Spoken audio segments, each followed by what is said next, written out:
Bonjour. Ce séminaire de droit international économique s'adresse aux étudiants de master.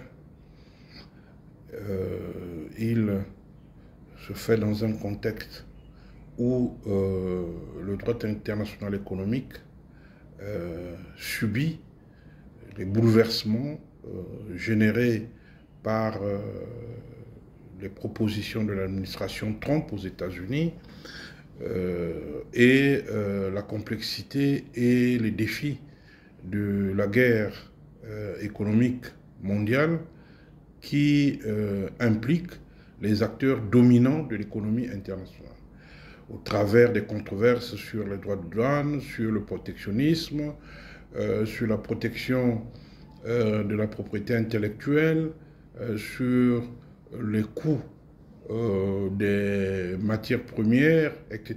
Autant de problèmes, autant de débats, autant de difficultés aujourd'hui qui montrent que les règles économiques internationales, telles qu'elles ont été conçues et consacrées au cours des 30-40 dernières années, sont totalement remises en cause et que les acteurs de l'économie internationale sont confrontés à des difficultés nouvelles et doivent surmonter des défis au regard des enjeux aujourd'hui du commerce international, du droit international et plus spécifiquement des règles qui touchent aux relations économiques internationales. C'est donc dans ce contexte tourmenté que nous allons présenter ce séminaire qui s'articule en deux grandes parties. Dans une première partie, nous évoquerons d'abord la théorie générale du droit international économique. Lorsqu'on parle de théorie générale, naturellement, nous verrons quel est l'objet et l'intérêt du droit international économique et quelles sont les sources du droit international et économique. Ensuite, dans une seconde partie, nous parlerons de la mise en œuvre du droit international économique et nous avons fait le choix de proposer 4 chapitres dans cette deuxième partie. D'abord, nous verrons comment est organisé le système économique international. Nous verrons les rapports entre les pays développés et les pays en développement et nous verrons également la place et le rôle des organisations économiques internationales et des autres acteurs qui interagissent dans le droit international économique. Puis nous verrons dans un second chapitre l'encadrement juridique des relations économiques internationales, c'est-à-dire quels sont les principes de base des relations économiques internationales et finalement comment au travers de cette régulation nous avons plusieurs niveaux, le multilatéralisme, la régulation du régionalisme, etc. Et surtout aujourd'hui la question de l'intégration économique africaine au travers de la zone du libre-échange continental. Ensuite, nous aborderons dans une troisième articulation la question de la protection des investissements. Nous serons très limités à ce sujet puisqu'il existe déjà un enseignement sur le droit international des investissements. Nous ne ferons que rappeler ici ce qu'il faut entendre par investissement international et quels sont, au travers des éléments de jurisprudence du CIRDI, le Centre international de règlement de différends relatifs aux investissements, nous verrons quels sont les éléments essentiels pour caractériser les investissements et comment le juge ou l'arbitre juge a eu à caractériser tous ces éléments. Ensuite, nous verrons dans un quatrième et dernier chapitre la question des entreprises, le rôle et la responsabilité des entreprises dans le droit international économique. Certes, l'on ne peut pas dire que les entreprises sont des sujets de droit international. Il n'en reste pas moins qu'il y a des règles internationales qui concernent ces entreprises, qu'il s'agisse des normes internationales, par exemple celles de l'OCDE, ou bien les principes relatifs aux entreprises tels qu'elles ont été consacrés par les Nations Unies, mais également la déclaration de principes tripartites de l'Organisation internationale du travail. Voilà, si vous voulez, les principaux points de connaissance et de débat qui structurent ce séminaire sur le droit international. Il reste qu'il y a des questions d'actualité sur lesquelles nous pourrons revenir dans notre conclusion, même si nous ne les traitons pas au fond, puisqu'en fait il s'agit d'une actualité qui se vit au jour le jour. Il m'a semblé très difficile aujourd'hui, par exemple, de poser le débat sur l'impact de la politique de Donald Trump sur l'Afrique en tant que zone où nous avons non seulement les matières premières, mais où nous retrouvons aussi les pays les plus pauvres. Il y a probablement un remodelage juridique à faire pour prendre en compte les intérêts des pays africains.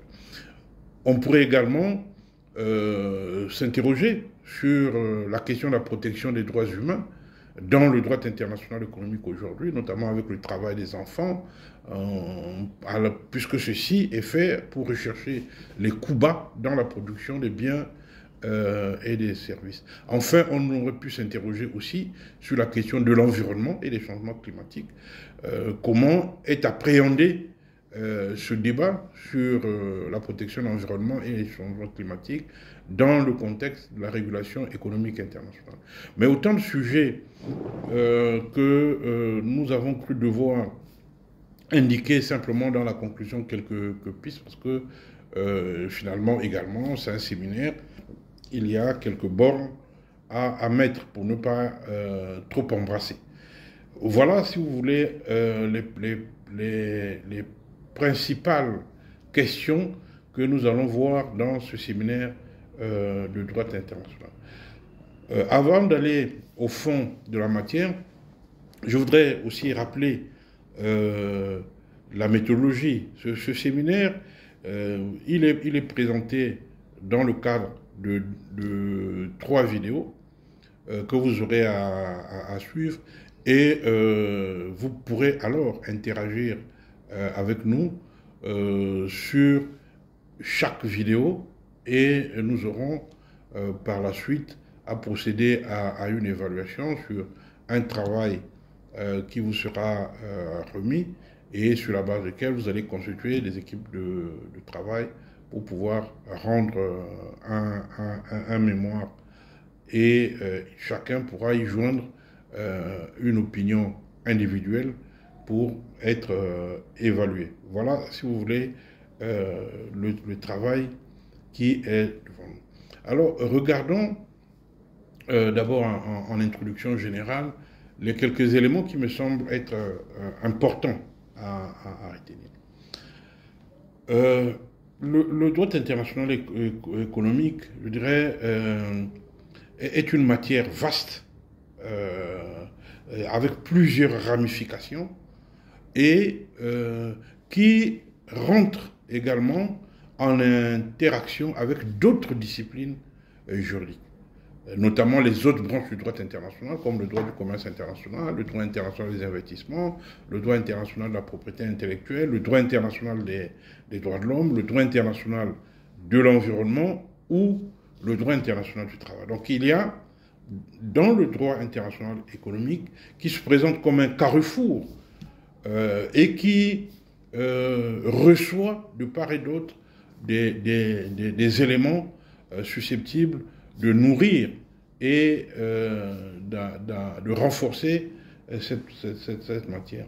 Ensuite, il y a aussi l'articulation avec le champ de la géopolitique, le champ des relations internationales, parce que finalement, il faut toujours avoir, lorsqu'on aborde les questions de droit international économique, toujours avoir en arrière-plan l'idée que les règles du droit international économique sont influencées par le contexte géopolitique et le contexte des relations internationales.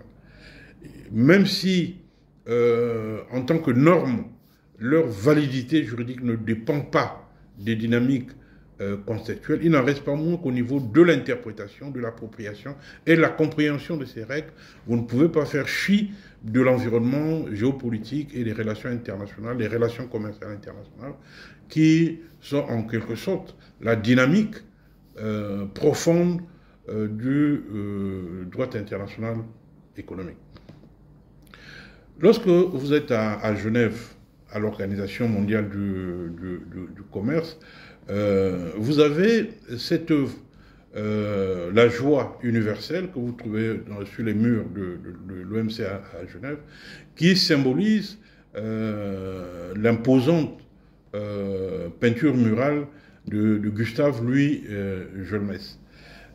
Cette œuvre de Gustave Louis Jolmès est une œuvre qui nous présente, l'œuvre s'appelle La joie universelle, qui vous présente ce que c'est le droit international et économique. Il s'agit ici, au travers de cette œuvre, qui est un peu le symbole, de comprendre que la mondialisation économique que véhicule l'Organisation mondiale du commerce est fondée de façon institutionnelle sur trois piliers. Il y a trois piliers du droit international économique. Il y a le pilier commerce, dont l'Organisation mondiale du commerce est en quelque sorte la figure emblématique. Il y a le pilier investissement, dont on peut dire que la Banque mondiale et d'autres institutions d'investissement constituent aujourd'hui la figure de proue. Et puis nous avons le Fonds monétaire international comme troisième pilier, c'est-à-dire le volet donc commerce, le volet investissement et le volet finance. Et le volet finance ici est en quelque sorte représenté par le Fonds monétaire international et les autres banques du développement qui contribuent à accompagner, à structurer les relations économiques internationales. Donc ces trois piliers, à la sortie de la Seconde Guerre mondiale, vont être consacrés et vont être le lieu de réflexion et d'élaboration des règles économiques internationales. Nous voyons bien qu'aujourd'hui, les rapports, les études publiées par ces organisations internationales militent quasiment toutes pour l'ouverture des marchés, l'intégration juridique et la libéralisation économique. Mais, comme je le disais tout à l'heure, vous voyez bien que l'actualité politique internationale remet en cause ces prescriptions, ces principes qu'entendent véhiculer ces organisations économiques internationales. Emmanuel Joannet a pu soutenir qu'il existe aujourd'hui un consensus important sur la thèse selon laquelle la globalisation, le développement, la pensée néolibérale aurait normalisé l'empire du marché ainsi que le rôle hégémonique des règles capitalistes qui s'imposent finalement à l'ensemble des relations économiques internationales. Cette affirmation était peut-être vraie hier, mais aujourd'hui, il faudrait la nuancer au regard de ce que nous voyons aujourd'hui sur le plan international.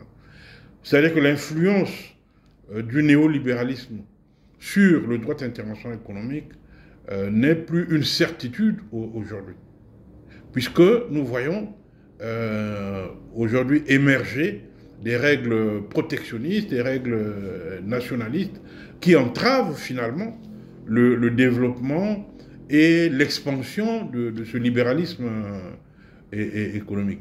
Donc, cette thèse qui consiste à dire que le droit international économique a pour véhicule idéologique le néolibéralisme n'est pas forcément vrai. En tout cas, il faut nuancer cette idée aujourd'hui. Et donc, on peut voir aujourd'hui et dire que le droit international économique va regrouper l'ensemble des normes qui balise et qui encadre les échanges économiques mondiaux.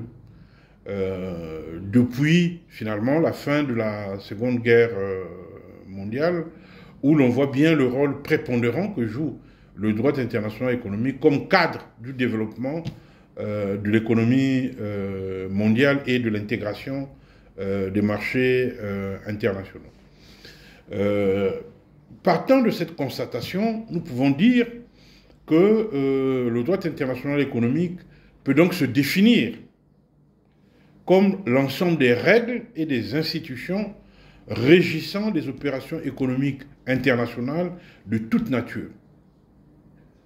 Il y a donc, dans la définition du droit international économique, deux éléments essentiels. C'est l'ensemble des normes.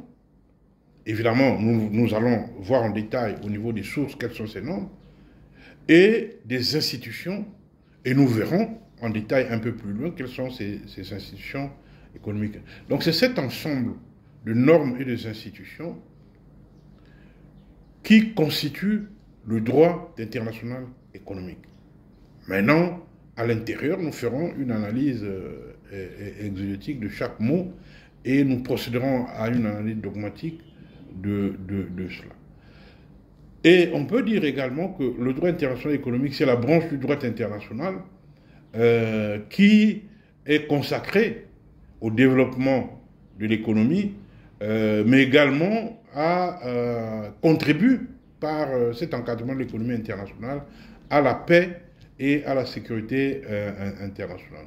Car, comme la date disait, lorsque les États font des bonnes affaires entre eux, il n'y a pas lieu d'avoir des guerres. Mais là, ce n'est pas toujours vrai, parce qu'on voit que la recherche effrénée des matières premières et des gains économiques pousse les États à une compétition internationale acharnée qui finalement peut déboucher, non pas nécessairement sur la coopération et la paix, mais parfois peut déboucher sur le conflit. On voit aujourd'hui la situation de la Chine et des États-Unis. Donc il faut retenir ça comme élément structurant dans la compréhension du droit international économique. Ensuite, deuxième idée à débattre, c'est le phénomène de la mondialisation. Certains ont appelé même la mondialisation heureuse, parce qu'on voyait au travers de ce phénomène, de l'expansion des marchés, de l'intégration juridique, une manière de consacrer une forme de paix économique, ce qu'on appelait la Pax Economica, entre les États.